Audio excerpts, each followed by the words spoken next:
Halo warga sekolah, mungkin para warga sekolah masih pada bingung nih ya. Kok saya ngecek di DTKS nggak muncul, tapi ngecek di Siladu muncul, Mas Eka? Apakah berarti saya bisa mengusulkan KJP-nya? Kalau misalkan di Siladunya muncul seperti berikut ini, maka warga sekolah bisa mengusulkan KJP ke sekolahnya. Tapi kalau misalkan tidak muncul ya di Siladunya atau data tidak ditemukan, maka para warga sekolah tidak bisa mendaftarkan KJP-nya ke sekolahnya, sebab pintu utamanya adalah harus terdaftar terlebih dahulu di DTKS-nya gitu kan. Lihatnya di mana? Di web Siladunya gitu kan.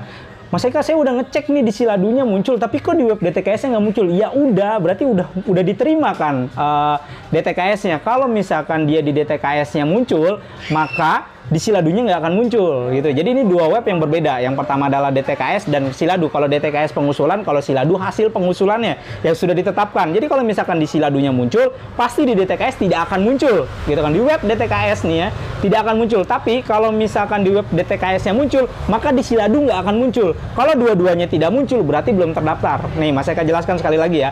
Di web DTKS adalah khusus untuk pendaftaran yang sampai dengan saat ini belum dibuka ya. Jadi tidak bisa diapa-apain, tidak bisa ngecek juga. Misalkan ngecek masih ada muskol tanda X doang gitu kan, pasti di Siladunya nggak akan muncul gitu kan. Itu berarti masih proses penetapan DTKS, belum ditetapkan dan belum bisa mendaftarkan KJP. Sementara kalau di web Siladu ya, para warga sekolah udah muncul namanya, muncul nicknya, kemudian di situ tertulis penetapan DTKS tahun 2022 atau tahun 2023, berarti sudah ditetapkan sebagai penerima peserta DTKS dan bisa mengusulkan ke sekolah. Kalau di web Siladunya nggak ada, di web DTKS-nya juga nggak ada, berarti belum terdaftar di DTKS, maka tidak bisa mengusulkan.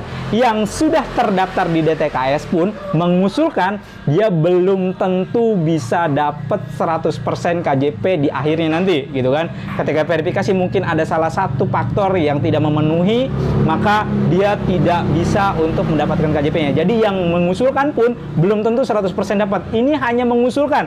Perkara nanti dia lolos atau tidaknya nanti setelah diverifikasi oleh dinas, kemudian diusulkan oleh dinas untuk persetujuan gubernurnya, ditetapkan oleh surat keputusan gubernur, maka dia berhak untuk mendapatkan KJP tahap 1 tahun 2024. Jadi gitu ya, jangan bingung lagi antara web DTKS dan web Siladu. Jangan lupa bagikan video ini kepada warga sekolah lainnya agar para warga sekolah lainnya juga bisa mendapatkan informasi yang sama. Kemudian jangan lupa untuk komen-komen di bawah ini ya. Kemudian jangan lupa di follow TikTok-nya Mas Eka dan YouTube-nya Mas Eka. Untuk informasi lebih lanjutnya silakan bisa mampir ke YouTube-nya Mas Eka karena di situ infonya lebih lengkap dan lebih panjang.